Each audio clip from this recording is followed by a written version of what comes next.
So, here we are. So how is it, Alex? You're the first one who was selected by Startup Sesame. You came here at Slush, had the opportunity to pitch today. Yep. And how is it so far for you?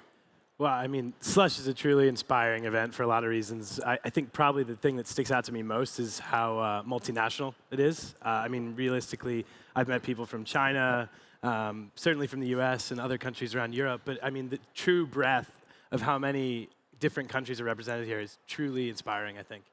And what do you do with ZetaBox? Just tell us quickly the pitch. So ZetaBox is a cloud storage and collaboration platform for enterprises and large teams. But we're fully based in Europe, and so we are compliant with all the changing EU legislation, including GDPR and Safe Harbor. OK, can you give us just quickly what is your best hack to get into conferences and to maximize what you get out of them from a startup perspective and maybe from your experience at Startup Bootcamp before that? Well, so I think that the most interesting thing going to conferences a lot that I find is that you have to be really, really clear as a startup, or to be honest, anyone, about what the goals are for a particular conference. If you don't have a really clear idea in terms of what you're trying to get out of an event, it's really difficult to actually feel like it was a great event or really happy. So for me, I think that I try to learn a lot, and I think that there's a number of ways to do that.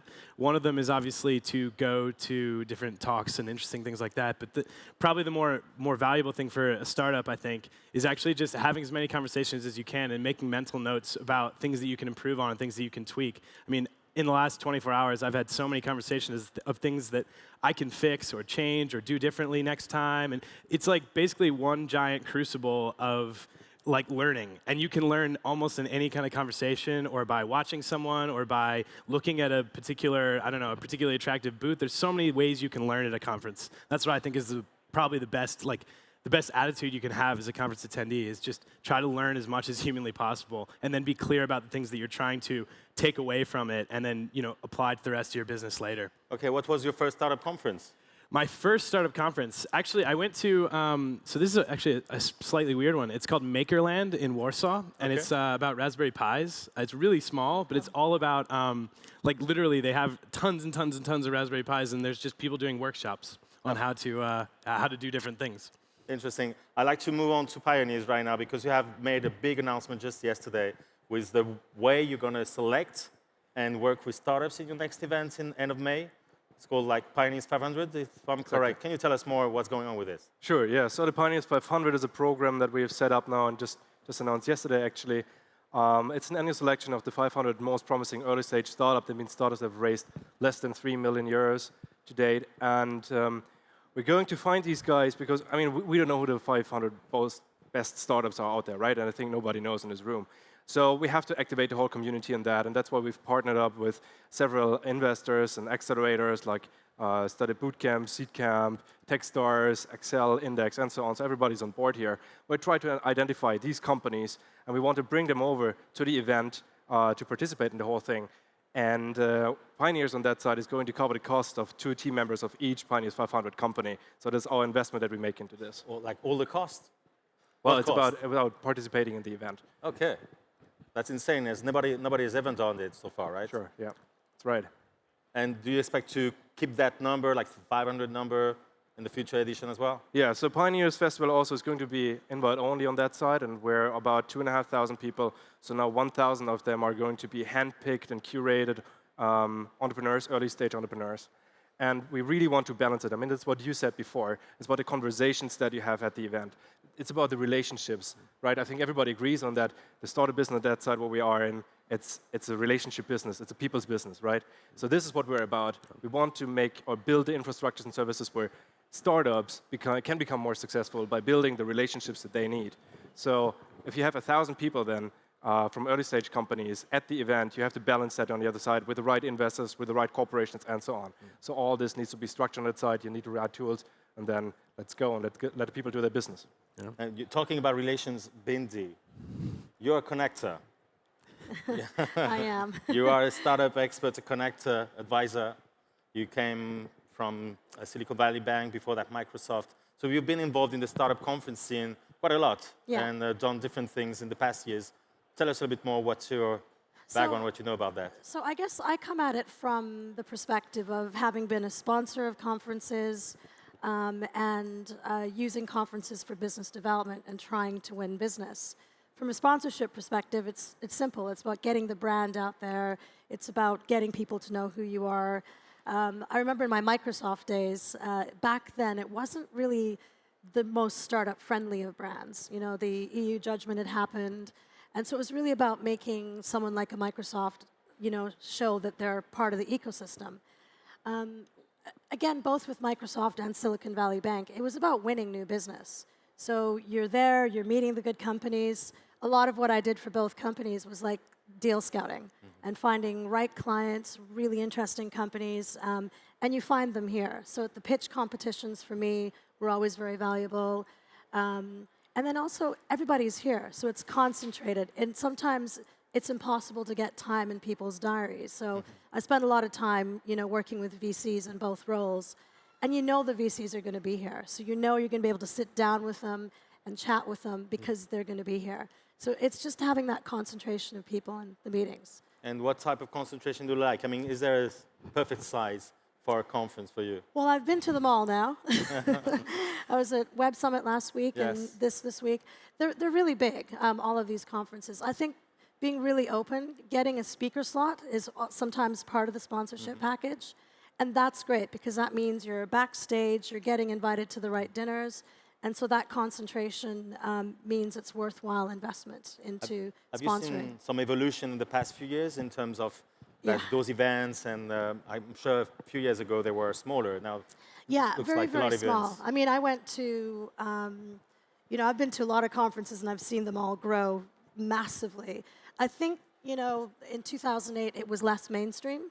And now, you know, being an entrepreneur is cool and working in the startup space is cool. And it's viable to have a career as an entrepreneur as well as, you know, a banker or corporate. And so I think it's much more mainstream. And that's a good thing, I think, you know. Your worst experience at a startup conference? No, they're all good. I'm friends to all the conferences, so. You were talking about making relations. Do you have any advice to startups that are trying to reach out to people and maybe they never answer or stuff like that? Yeah, I think the networking apps of the conferences are pretty invaluable.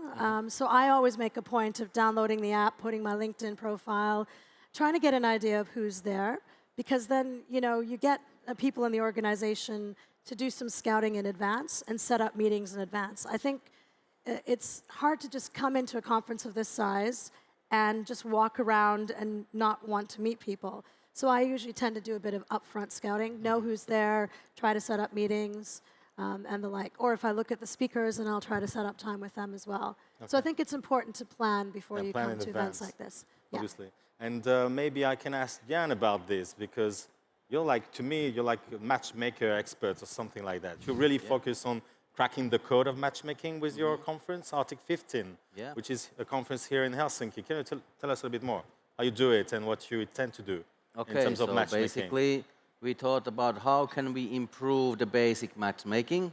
And for this year, so we trained these human matchmakers.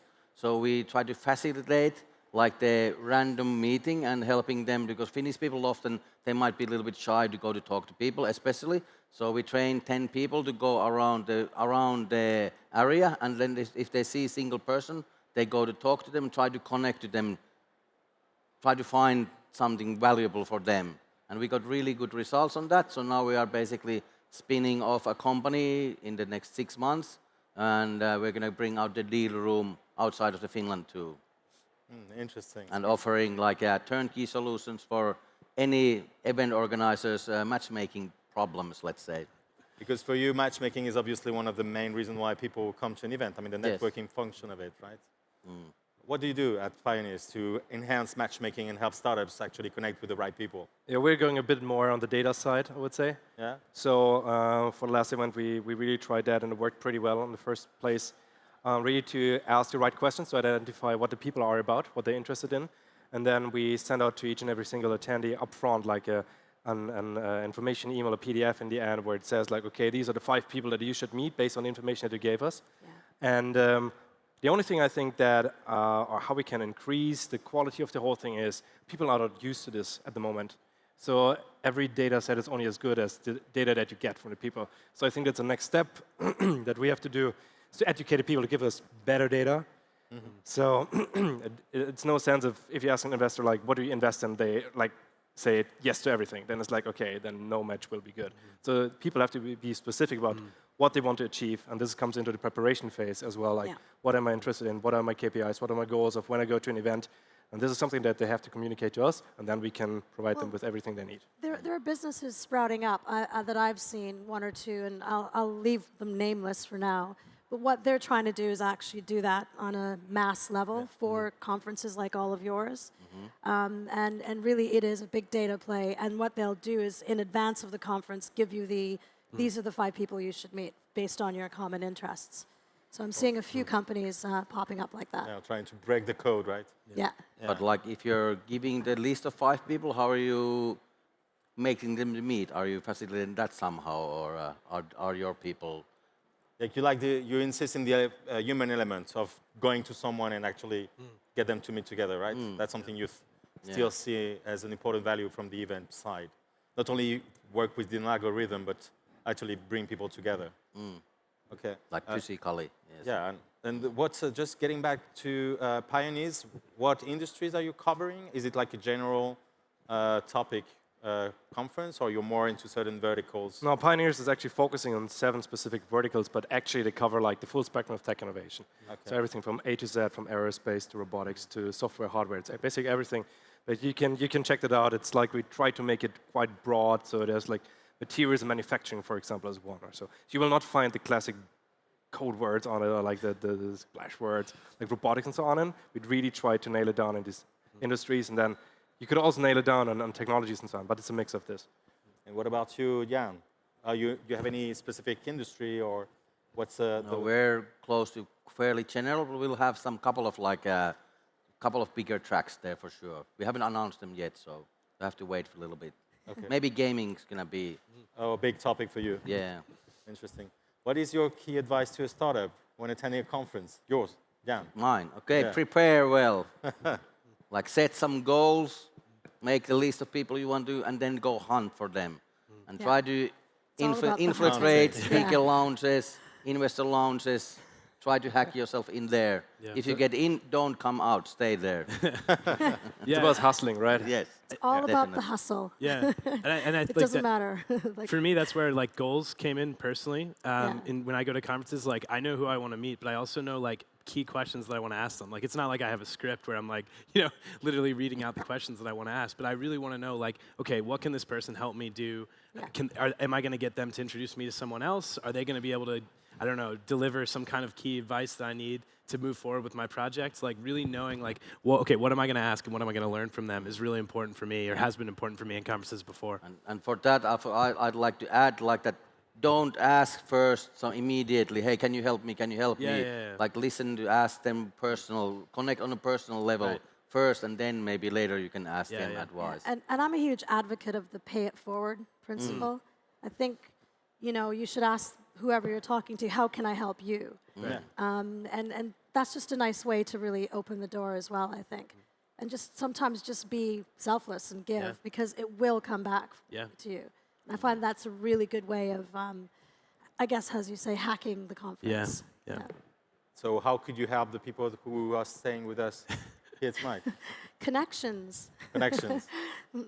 A lot of what I've had to do the last decade is about knowing people and connecting people. And for example, I've worked a lot with VCs, a lot with corporates, and with a ton of early stage startups and incubators and accelerators. So quite often people are so much in their silo, they forget, they don't see what's on the wider picture. And I've had the privilege of being able to see that. So sometimes it's just a connection that makes a difference, Okay.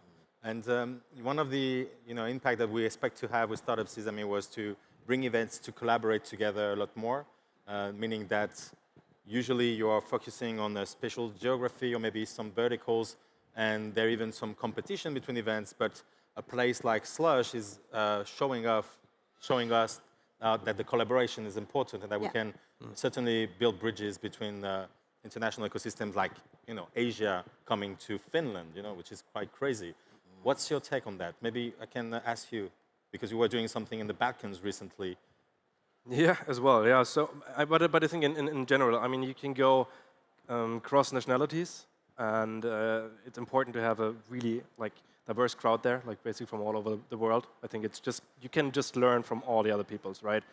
So this is important, but it's also important, like not only to have people out of one ecosystem, out of one specific industry. I think especially like the interdisciplinary touch that you need, and like all the synergies that can come out of this. It's super important. So we had that before, that people from the energy sector are now working together with guys from the aerospace sector. That's happened at the event. It's like beautiful. It's like the people would never have met in any other way. If you have these kind of success stories, that's brilliant.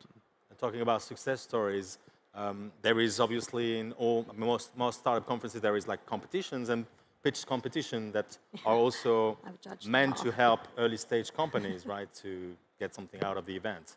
What do you do at Pioneers? It's within the 500 exactly thing? So based on the 500, and actually we're going to select, our jury is going to select the 10 best startups out of the 7 predefined ecosystems. So we have a battle also of the ecosystems, not only a battle of startups. Okay. And then we have a special day for this, similar as Slush is, with an investors day, a challenge day on our side, where we find out like who are the champions of the ecosystem. They're going to be in the final stand, and at the end you have one Pioneer of the Year. And do you have something for Zetabox, like cloud computing or something? Well, you guys should be in the 500 then. I would love to, actually. I was going to ask you about that. Not on stage, though. Well, you should always be hustling. Well, hey, I don't know. Give me a pitch. Do you want to hear a so, pitch of Zetabox again? Actually, don't worry, you're already in because you're part of Startup Season. You're in. Don't make it too easy for the startups as well. Yeah, you're right. That's probably my problem usually. And what about your competition? What do you do? Okay, so basically we open applications for all the Nordic and Baltic. So we don't still accept beyond our region. Okay. But because we select only 15, because that's the name, Arctic 15, that's like the 15 best from the region. So we select 30 and then we put public voting, and there's public voting and the judges who filter down to 15. Okay. And then they get like a 50K possible like this year for angel investment. How much, sorry? 50,000 euros Okay. this year was. But What's the price over there at Pioneers? Not decided yet. Not decided. What was it last year? 100K. 100. Okay, interesting. How much would you like to get from a competition? Any? and also customers. I mean, customers. Help me grow. That's what I need. That's why one thing I'm looking to do out of these kind of events, and certainly being involved in Startup Sesame, is just access to different customers. But again, I think it's again about the relationships. So the biggest, thing that we have seen happened, and Urshka, she's a speaker here at Slush as well from Bellabeat. She met in, I think it was in 2013, Michael Saber from Y Combinator. He was in the final jury. Yeah. And they met there. Then he called Paul Graham. She got into YC and is now an extremely successful founder and extremely successful company. So it's a good, I guess, another conference hack is I've judged it pretty much every single startup conference. And, I was judging at the Battlefield, TechCrunch Battlefield in San Francisco. And what's interesting is the conference organizers curate the top 15 to 20 startups. So those 15 to 20, they're going to be really good. Yeah. And then the winner usually just gets a lot of traction as a result of it. Sure. But the other 14 or however are still going to get traction. Right. Yeah, for the investors, it's like filtering. Yeah. Like they can bet on the angel syndicate, without knowing before who's the winner, because it already comes through the... Yeah, there's a level of trust that goes into the conference organizers to choose the right companies to put on stage. Because it makes you guys look good, so... that then goes back to what you said earlier, Bindi, about providing value or the pay it forward concept. Because I think it doesn't matter, most people can help out, especially on a personal level in some way with something. So when you're trying to go approach conferences or investors or anybody, really thinking about how you can bring value to them before you're starting to ask them about things that they can give you is, I think, a really, really good strategy to use. Yeah. Thank you very much, guys. I think it's the perfect way to close this panel. I think we should go to startupsesame.com to keep in touch. And we'll be around, so if you want to get more information or anything. And we should thank people Yeah, for like for waiting staying. Yeah, around to thank you. watch us. Thank You're the you. best audience. Yes, definitely. Yay! Thanks for staying so late. Yeah, thank you. Thanks a lot. Thanks. Thank you. I had problems with my. Thank you, thank you, thank you, thank you, thank you, thank you. Okay, thanks again, guys. Yeah, thank you. So, Jenny, what's next then? I'm gonna run to the black stage because the Startup Sauna demo day is actually starting there, or have started already. So run, guys. Black stage, okay, black stage. And you, beer later? No? Beer, yeah, maybe, maybe. I heard some rumors about a Slush official day 1 after party at Kallio. So I hope I see you guys there. On behalf of me and Jenny, we would like to thank all the speakers for today from Green Stage, and especially you guys in the audience and they're watching the live stream. So thank you, Thank you. Green Stage, over and out.